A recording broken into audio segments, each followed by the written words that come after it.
एक बार क्या हुआ था, जब हम लोग साथ में रहते थे इलाहाबाद में, आसपास ही हम लोग गांव से भी पड़ोसी, इलाहाबाद में भी पड़ोसी हो गए, वहाँ भी पढ़ाई साथ साथ हो रही थी। तो रमेश भाई अक्सर मैं इनके रूम पे जाता था, कुछ पूछना पसंदना हुआ, सोचना समझना हुआ, ये भी हमारे पास आते थे, क्योंकि हमारे भैया जो है सिविल की तैयारी करते थे, तो रमेश भाई उनसे भी मिलने आते रहते थे। इनके भैया से भी काफ़ी मेरी बात है।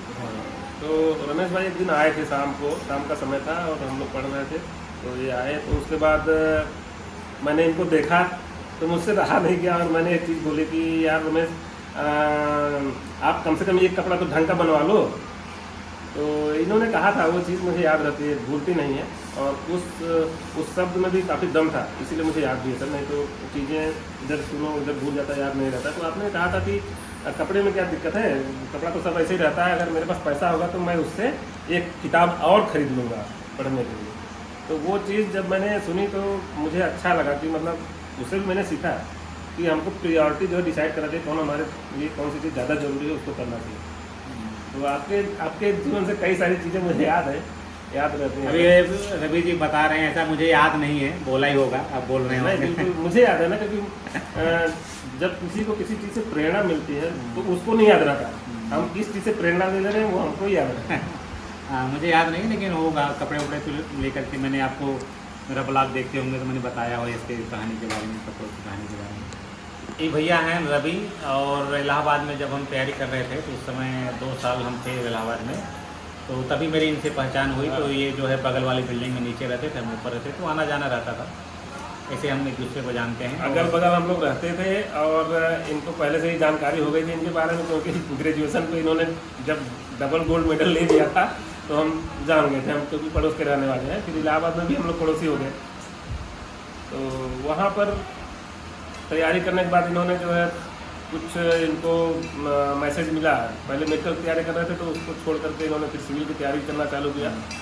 और जब मैं मेडिकल की तैयारी किया था, मेडिकल की तैयारी कर रहा था, तो बाद में मैंने छोड़ दिया था उसको। तो छोड़ना मेरे लिए आसान नहीं था, मैंने 10 दिन 15 दिन लगाए थे उसको सोचने के लिए, उसको करे तैयारी कि ना करें। और जैसे होता था ना कि घर पे आओ, 50 रुपये मुझे मिलने में टफ होता था, तो फिर सोचते हैं मेडिकल में हो भी जाएगा तो पैसा कहाँ 5 साल पढ़ना पड़ेगा, पैसा कहाँ से आएगा। और दूसरी चीज़ ये भी समझ में आता था, कुछ ऐसी चीज़ की तैयारी करो जिसको ज्वाइन करते ही पैसा मिलने लगे। इसलिए जो है हमने मेडिकल को छोड़ दिया, और ये मेरे लिए बहुत कठिन डिसीजन था। और हमारे टेबल पे जो भी मेडिकल की बुक्स थी, जब मैंने डिसीजन लिया तो मैंने उसको हटा दिया वहाँ से, क्योंकि मैं आपके सामने नहीं देखना चाहता, क्योंकि देख के मैं फिर से नहीं, मेरा मन हिल ना जाए। ठीक है, तो वो किताब मैंने ला करके सारा इनको दे दिया था, सारी किताबें मेरे पास। ये मेडिकल तैयारी कर रहे थे उस समय, मैं इनके टेबल पर रख दिया, उनका भैया मेरे आँख के सामने मत लाना इसकी बुक्स को। तो तभी से मैं जानता हूँ इनको, और तभी से अभी तक हम लोग वैसे ही बना हुआ है, हम मिलते जुलते रहते हैं। देखो हमसे मिलने 2 बार आए हैं, दूसरी बार आए हमसे मिलने। कल चले जाएंगे तो फिर नहीं मिल पाओगे ना। तो कल हम जा रहे हैं, कल का हमारा फ्लाइट है, तो आज आए हैं। तो रमेश भाई, आपको याद है ना, जैसे उसके बाद आपने JRF दिया, JRF में आपका सिलेक्शन हो गया, फिर मेरा बी फार्मा में सिलेक्शन हो गया, मैं लखनऊ में बी फार्मा कर रहा था। हाँ, तो वहाँ पर भी मुलाकात होता था, वहाँ पे हम लोग मिलते थे। और CDRI में जब आपने रिसर्च करना चालू किया तो आप CDRI में रहते थे, और CDRI में एंट्री जो है बड़ी आसान नहीं होती बाहर के लोगों के लिए, तो आपके जरिए हमको एंट्री मिल जाती थी। तो एक बार जो है एनुअल फंक्शन था CDRI में, हर साल एनुअल फंक्शन होता है, बहुत बढ़िया फंक्शन होता है, और उसमें जो CDRI के रिसर्चर होते हैं, जो स्टाफ होते हैं, सारे लोग भाग लेते हैं। और वो कल्चरल एक्टिविटी होती है, उसमें डांस भी होता है, उसमें कोई गाना गाता है या कोई कुछ भी कर सकता है। तो उसमें रमेश भाई का स्टेज शो होना था, और ये तो मुझे मालूम था कि इनका स्टेज शो है, लेकिन अभी नंबर कब आएगा ये पता नहीं था। फिर जो है 1-2 परफॉर्मेंस के बाद इनका नंबर आया, और जब इनका नंबर आया बोला तो गया कि रमेश जी की टीम आ रही है, लेकिन स्टेज पे जब 10-12 लोग खड़े हो गए तो हम देख रहे हैं कि इसमें रमेश तो दिखाई नहीं दे रहे हैं। तो कारण उसमें ये था कि इन्होंने जो पूरी टीम थी उसका बहुत अच्छे से ड्रेसअप किया गया था, और मतलब बाल लगा लिए थे या दाढ़ी मूछ लगा लिए थे, कुर्ता पैजामा ऐसा पहन लिए थे कि मैं पहचान ही नहीं पा रहा था कि इसमें ये है कौन।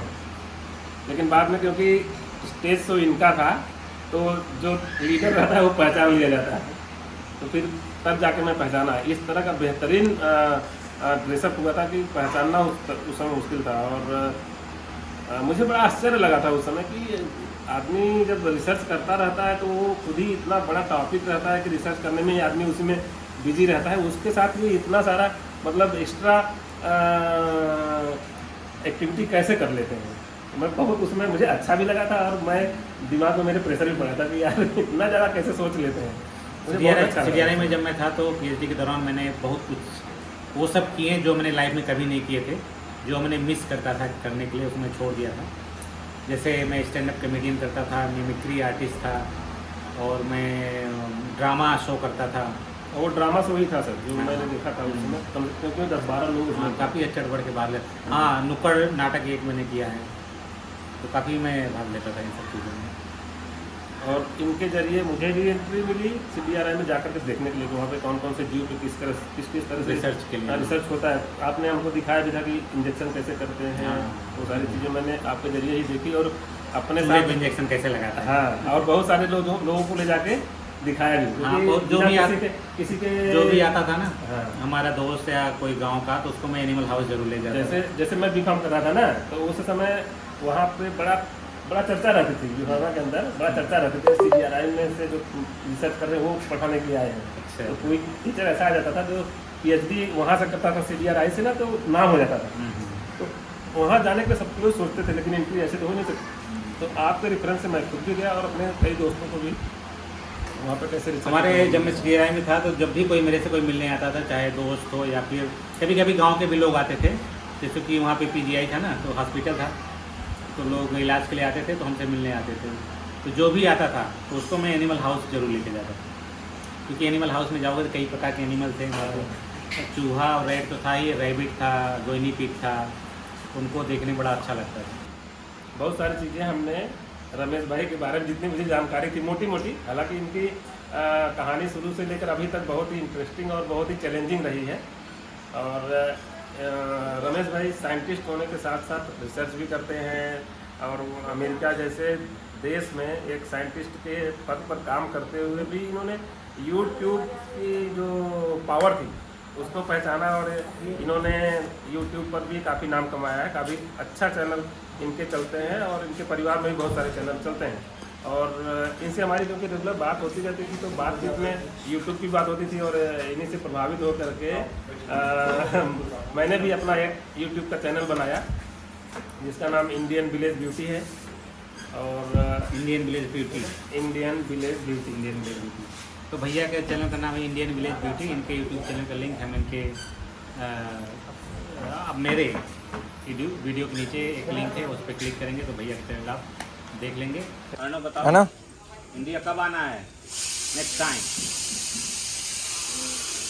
मैं नहीं जानता, मैं पूछ कर बताओ इंडिया कब आएंगे। बुनेला बुआ, हाँ, इनका एक सन है, ठीक है, और ही इज अ कॉप, और उसका शादी होने वाला, वेडिंग। जब उसका वेडिंग होगा तभी हम सब आएंगे। ये कौन है? ये कौन है अर्णव? ये कौन है? या फोटो बुआ। आना इनके एक बेटवा है, इनका भी एक सन है। इनके सन का जब वेडिंग होगा तब हम इंडिया वापस आएंगे। तो इनके सन का वेडिंग होगा, इनके सन का जब मैरिज होगा तब हम सब आएंगे। अर्णव बना से हम बता वाला की मिठाई लिया है कहाँ? नहीं ले जा रहे हो घरे। अर्णव ये बताओ, यहाँ जब यूएस वापस जाओगे अमेरिका, तो किसको मिस करोगे? Name them, do not hesitate, don't feel shy, and eye contact, give me some name. किसको मिस करोगे? Okay, number 1 eye contact. बोलो आई कांटेक्ट। हाँ, किसको मिस करोगे? बताओ बेटा। तो करें ना यही चीज़ नंटी भैया, नंटी भैया अपन चेहरा दिखाओ, चलो दिखाओ मोबाइल में। चेहरा दिखाओ। ठीक है इधर दूसरा पूछे, दूसरा ना। नंबर 2 दादा। अरे बाबू नाम आएगा दूसरा नंबर पे। दादा दूसरा नंबर दादा लेके फोन कर। लॉलीपॉप देख रहे हैं। ओके दादा। नीरज, आओ अरे बाप रे नीरज ये नहीं कट रहे ना हूँ ना नीरज ओके ओके काव ओके काव नंबर 4 काव काऊ काऊ ले फोन कर टाइम मिस करेगा ओके नंबर 5 फोन की है बेटवा ना बुआ का है बुनेला फुगा से बतलावे तब तक हम जानो बेटा ना फोन किए बा है हमारा के कर बुनेला फुगा से बतिया फोटो बुआ 5 फोटो बुआ 5 नंबर और बेटा चलो 5 बहुत है 5 में दादा फोटो नंटी नीरज काव काऊ ठीक हम जाते जाए आज अपने थाने पवन थाने पवन और ये हमारी छोटी भौजी नहीं और ना आके फोटो चले में और जो हमारी छोटी भौजी देखा सवेरे एक चाय दे रही हम रिजेक्ट कर दिया यही ज्यादा रहेगी रच के बोला भौजी देखा तुरंत दूसरी पे चाय बना के ले आई ठीक है भौजी बैठ गए भर दिया कौन